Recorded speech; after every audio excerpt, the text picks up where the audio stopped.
हिंसात्मक क्या बात है इसमें? हिंसात्मक क्या बात है?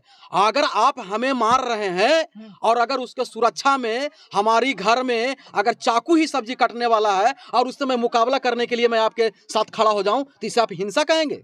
आत्मरक्षा में उठाई गई किसी भी धारदार हथियार हो वो हिंसा नहीं है। हम आत्मरक्षा के लिए कुछ भी कर सकते हैं और आत्मरक्षा में न्याय भी आता है। हमें आप न्याय नहीं देंगे तो मैं न्याय छीनूंगा। अगर हमारी मान सम्मान नहीं बचेगी, अगर हमारी न्याय नहीं मिलेगी तो मैं इसका समर्थक हूं। हम आप रोक नहीं पाइएगा। न्याय के लिए लोग आगे निकलेंगे और चाहे जो भी हो, घर से हंसुआ, खुरपी, कुदाल जो भी इनको मिलेगा वो हथियार लेके मुकाबला अपने न्याय करने के लिए रोड पर आएंगे। दलित बिहार के फिर से हथियार उठा के खूनी संघर्ष की ओर आगे बढ़ेगा और नहीं तो वोट के ताकत से नीतीश कुमार के इसी धरती पर पटकेगा और अपनी सरकार बना के फिर न्याय लेगा।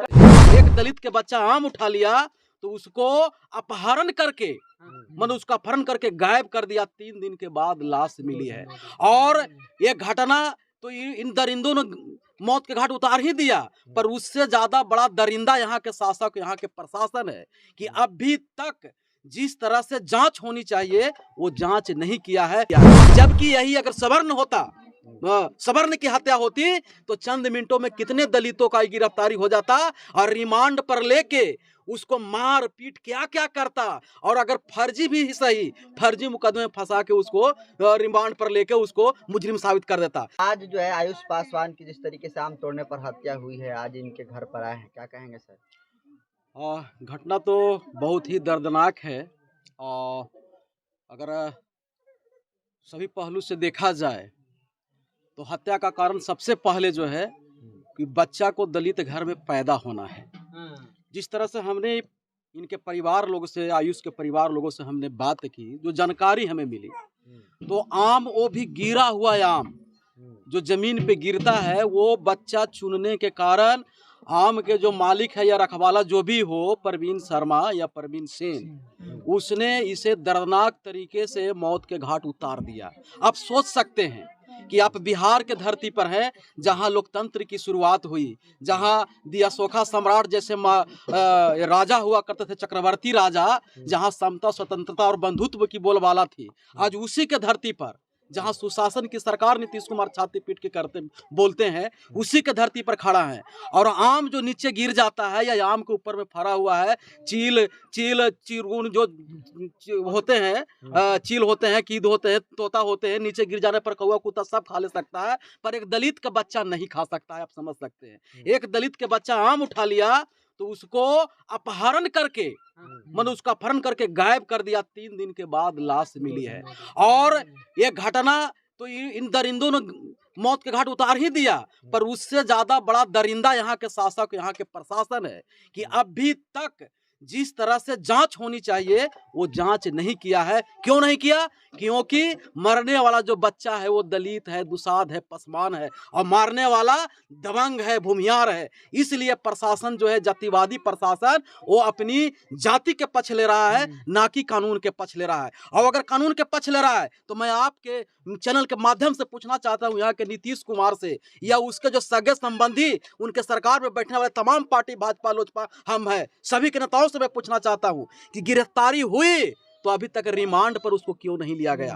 अभी तक उसको उद्भेदन क्यों नहीं किया गया? इसका मतलब है कि खाना पूर्ति करना चाहता है यहाँ के प्रशासन। क्योंकि दलित कुछ जागरूक हो गया है बाबा साहब के संविधान से, बाबा साहब के इतिहास से, तो इस जागरूकता के कारण खाना पूर्ति कर रहा है, दिखा रहा है कि हमने गिरफ्तार कर लिया। पर गिरफ्तार करने के बाद अभी तक घटना की उद्भेदन पुलिस ने नहीं किया है। जबकि यही अगर सवर्ण होता, सवर्ण की हत्या होती तो चंद मिनटों में कितने दलितों का गिरफ्तारी हो जाता और रिमांड पर लेके उसको मार पीट क्या क्या करता और अगर फर्जी भी सही फर्जी मुकदमे में फंसा के उसको रिमांड पर लेके उसको मुजरिम साबित कर देता। लेकिन यहाँ सत्य में मुजरिम है पर उसको जांच करने का पुलिस काम नहीं कर रही है। तो मैं यहाँ के सरकार को घोर निंदा करता हूँ, यहाँ के प्रशासन को घोर निंदा करता हूँ और आपके चैनल के माध्यम से ऐलान करता हूँ कि आने वाला समय भी चुनाव चल रही है, समतामूलक संग्राम दल नीतीश कुमार को घेर कर उससे जवाब पूछेगा समतामूलक संग्राम दल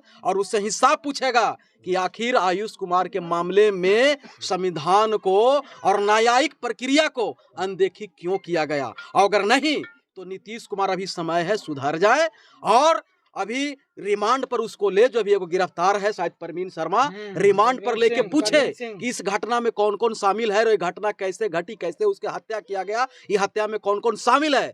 और यहाँ के सरकार और यहाँ के डीएम एसपी स्पीडी ट्रायल करके 60 दिन के अंदर में, चूंकि जिस तरह से घटना की यहाँ जानकारी मिल रही है और जांचकर्ताओं ने फोरेंसिक जांच कराने के लिए उसको कपड़ा को भी मांगा है, बहुत सी इसमें घटना की बू आ रही है।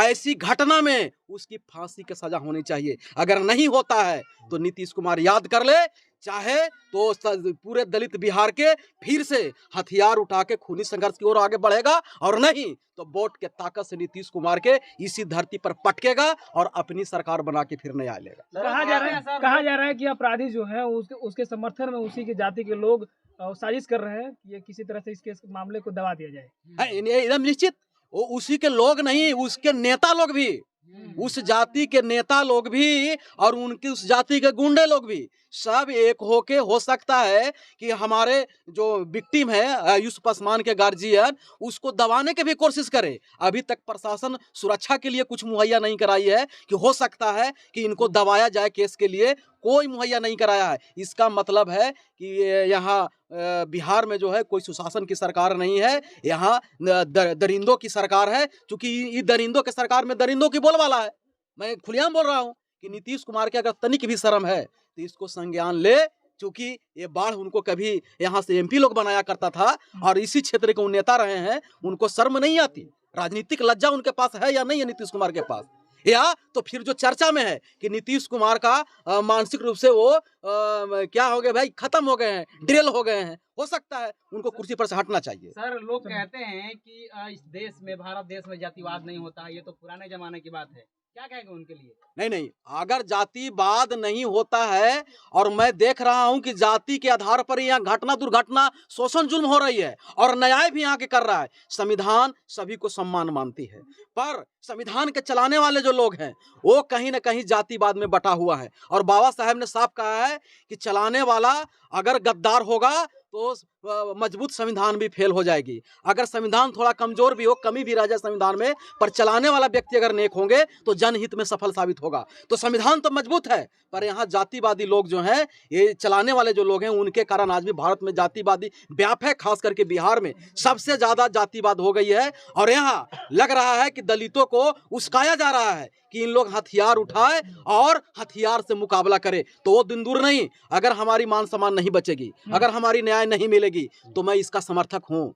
आप रोक नहीं पाइएगा। न्याय के लिए लोग आगे निकलेंगे और चाहे जो भी हो, घर से हंसुआ, खुरपी, कुदाल, जो भी इनको मिलेगा वो हथियार लेके मुकाबला अपने न्याय करने के लिए रोड पर आएंगे। तो हिंसात्मक लड़ाई लड़ेंगे आप लोग? हिंसात्मक की क्या बात है इसमें? हिंसात्मक क्या बात है?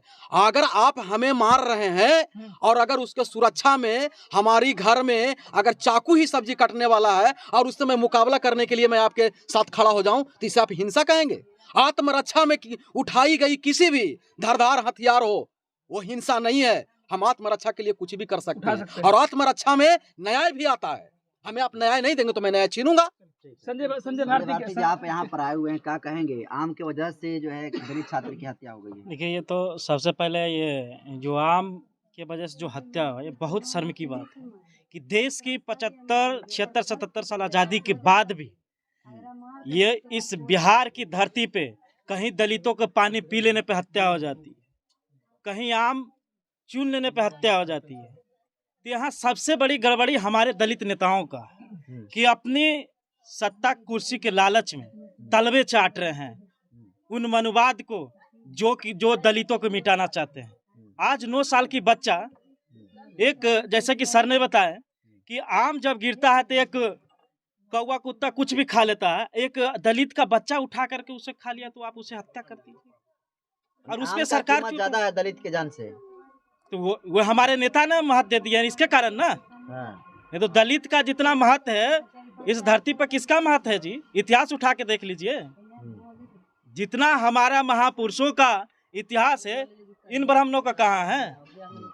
तो इस मामले में क्या करेंगे आप लोग? जब तक न्याय नहीं मिलेगा जब तक हम छोड़ेंगे नहीं। 7 दिन हो गया है, आज तक मुआवजा नहीं मिला है, 1-4 का बॉडीगार्ड नहीं मिला है। घर की स्थिति देखिए कैसा है, देखिए SC/ST मामला में है कि यदि जो परिवार डरा हुआ है और परिवार कमाने नहीं जा रहा है तो वो सरकार मुआवजा देगी।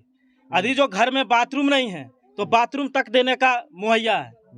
1-4 का बॉडीगार्ड भी देना है, कहाँ दिए हैं? आज विक्टिम को मार देगा तो कौन जिम्मेदार लेगा? क्या पुलिस प्रशासन यही चाहती है कि विटनेस को मार भी देगा? क्यों नहीं मार सकता है? ताकि साक्ष्य खत्म हो जाए। हाँ, साक्ष्य खत्म करने के लिए तो कुछ भी कर सकता है ना। तो ये पुलिस प्रशासन को सोचनी चाहिए। सुरक्षा में भी गड़बड़ी है तो बिल्कुल गड़बड़ी है। 7 दिन के अंदर ही मुआवजा मिलना चाहिए, क्यों नहीं मिला अभी तक? पीड़ित परिवार क्या को दलित सुरक्षा है मिलना इसके? चाहिए। सुरक्षा मिलना चाहिए, मुआवजा मिलना चाहिए, क्यों नहीं मिला? क्या दलित है इसके कारण? दलित है तो आप हत्या कर दीजिएगा। चलिए बहुत बहुत धन्यवाद सर।